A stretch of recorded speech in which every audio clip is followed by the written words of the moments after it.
नमस्कार, मैं राकेश कुमार बिहार विधानसभा चुनाव को लेकर आज शेखपुरा विधानसभा में पहुंचा हूं और इस राजनीतिक गलियारे में एक नाम की चर्चा इस वर्ष काफ़ी हो रही है।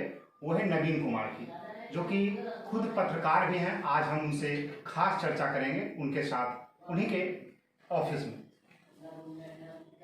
नमस्कार, मैं नवीन कुमार विधानसभा चुनाव निकट में है और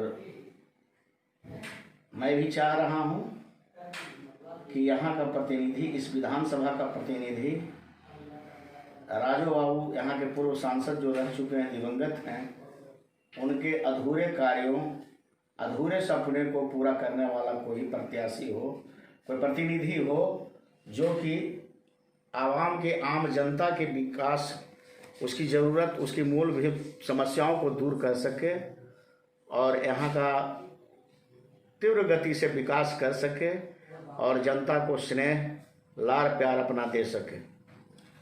यहाँ से लगातार जो लोग चुनाव जीतते रहे हैं या बड़े बड़े नामों की जो चर्चा होती है, उसमें वर्तमान विधायक भी हैं, जितेंद्र नाथ हैं, शंभू यादव हैं, बहुत से लोग यहाँ से हैं जो कि चुनाव लड़ने की इच्छुक हैं। उसमें आप अपने आप को कहाँ पाते हैं? अगर महागठबंधन की तरफ से कांग्रेस पार्टी मुझे टिकट देती है तो यहाँ तय माना जाए कि इस क्षेत्र की जनता जो है विकास के लिए उत्सुक है। यहाँ बड़े पैमाने पर बेरोजगारी की समस्या है, सिंचाई का घोर अभाव है, पटवन का कोई साधन नहीं। अभी आप देख रहे होंगे कि वर्षा नहीं हो रही है। ऐसी अगर वर्षा 15 दिन तक नहीं हुई तो ये स्थिति हो सकती है कि यहाँ अकाल की स्थिति, यहाँ सुखाड़ की स्थिति उत्पन्न हो सकती है। मतलब भगवान भरोसे लोग यहाँ की खेती करते हैं। शिक्षा का बहुत स्तर यहाँ गिरा हुआ है। स्कूलों में शिक्षक नहीं है, अस्पतालों में स्वास्थ्यकर्मी नहीं है, कर्मचारी नहीं है, डॉक्टर नहीं है। एक जिला 25 वर्ष जिला बने हुए इस यहाँ हो गया, लेकिन जिला में एक महिला अस्पताल नहीं, महिला एक नहीं है, महिला चिकित्सक नहीं है। तो ऐसी स्थिति में हम क्या मानेंगे कि यहाँ के नीतीश कुमार के शासनकाल में यहाँ विकास हुआ है। यहाँ विकास की ज़रूरत है और लोग देख रहे हैं, लोग बदलाव की स्थिति चाह रहे हैं और मैं भी चाहूँगा कि बदलाव हो, विकास हो, क्रांति हो।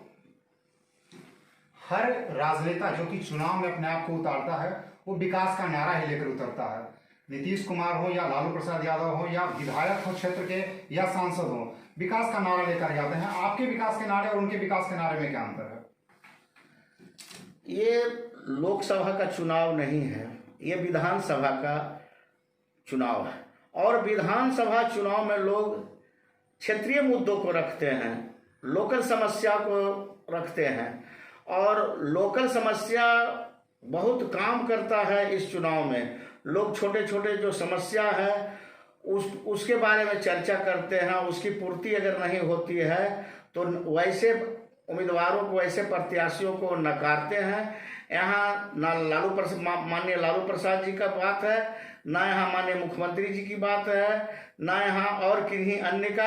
यहाँ के लोग बस विकास चाहते हैं, विकास हो, क्योंकि यहाँ के पूर्व सांसद जो है शेखपुरा जी से कस्बाई बाजार को उन्होंने जिला अनुमंडल बनाया, अनुमंडल से पुनः जिला बनाया और आज भारत के मानचित्र पर यह शेखपुरा है। लेकिन पिछले उनके निधन के बाद शेखपुरा का विकास एकदम शिथिल पड़ गया है, ठप हो गया है। वैसी स्थिति में वैसे सारथी की जरूरत है जो विकास रूपी रथ को आगे बढ़ा सके। चुनाव में एक जातीय समीकरण भी एक बड़ा मुद्दा होता है, कहीं ना कहीं उसका भी बड़ा महत्व है। उस स्थिति में आप अपने आप को कहाँ पाते हैं? हम ये इस बात पर मुझे कोई भरोसा नहीं है कि जातीय मुद्दा, व्यक्ति अगर सही है, व्यक्ति अगर साफ है, व्यक्ति अगर निष्पक्ष है तो व्यक्ति विशेष को भी लोग वोट देते हैं। बहुत से लोग आप देखे होंगे पिछले दिनों कि कई राज्यों में उपचुनाव, हरियाणा में उपचुनाव हुआ, महाराष्ट्र में उपचुनाव हुआ, तो बड़े पैमाने पर निर्दलीय प्रत्याशी भी चुनाव जीत कर गए। वो कहाँ किसी पार्टी के सिंबल पर जीत के गए। लेकिन व्यक्ति बहुत जरूरी है कि जो हमारा प्रतिनिधि हो वो हमारा बेदाग हो, स्वच्छ हो, स्वच्छ छवि वाला हो और मृदुभाषी हो, मितभाषी हो, वो जनता को लाड़ प्यार दे सके, वैसा प्रत्याशी होना चाहिए। अब जनता तय करेगी, मतदाता यहाँ के सम्मानित मतदाता तय करेंगे कि कौन कैसा उम्मीदवार होगा। और अभी तो टिकट मिलना बाकी है, अभी अलायंस होना बाकी है, या महागठबंधन किसको टिकट देती है, एनडीए किसको टिकट देती है, और अन्य अन्य पार्टियां से कौन कौन मैदान में आते हैं, ये तो अभी कयास ही लगाए जा रहे हैं। शेखपुरा विधानसभा एक ऐसा क्षेत्र है जहां से बड़े बड़े नामों की, जो मैं लगातार बात कर रहा था कि बड़े बड़े नामों की चर्चा होती है। तो आपने राजू सिंह का नाम लिया, उनके पौत्र भी जो हैं वो यहाँ से चुनाव लड़ने के इच्छुक हैं। तो उस स्थिति में आपकी दावेदारी और उनकी दावेदारी के बीच मामला फंसता दिखता है। इस चीज पर मैं कुछ बोल नहीं सकता हूँ, इसलिए कि वो भी कांग्रेस के से जुड़े हुए हैं और मैं भी कांग्रेस से ही दावेदारी कर रहा हूँ। अब वहाँ के पार्टी सुप्रीमो, हमारे पटना में बहुत से कांग्रेस के दिग्गज नेता बैठे हुए हैं, राष्ट्रीय दिल्ली पे बहुत बैठे हुए, वो चयन करेंगे कि कौन प्रत्याशी है जो हमें ये सीट निकाल कर जीत दिला करके हमारे झोली में बटोर कर ला कर दे सकता। ये तो यहाँ के पार्टी के आला कमान, पार्टी के बड़े अधिकारी ही कर सकते हैं। मैं इस पर किसी पर टीका टिप्पणी नहीं करना चाहूँगा। तो इस विधानसभा चुनाव में जनता किस मुद्दे को लेकर आपको वोट करे, अगर आपको टिकट मिलता है तो जनता के लिए आप क्या करना चाहेंगे? जनता सबसे पहले चाहती है अपनी समस्या, छोटी छोटी समस्या जिसको आप मूलभूत समस्या कहते हैं। जनता को चाहिए शिक्षा, सिंचाई, पेयजल, स्वास्थ्य, ये तमाम समस्याएं यहाँ अभी जड़वत है, अभी इसका निदान नहीं हो पाया है। बिजली की समस्या तो दूर हो गई, इसको मैं स्वीकार करता हूँ, इसमें दो राय नहीं है। सड़क की समस्या दूर हो गई, इसमें कोई दो राय नहीं।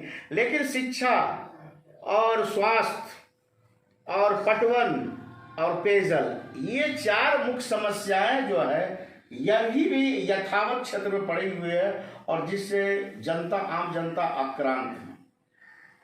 तो न्यूज़ 11 में अपना कीमती समय देने के लिए आपका बहुत बहुत धन्यवाद। आपको भी धन्यवाद।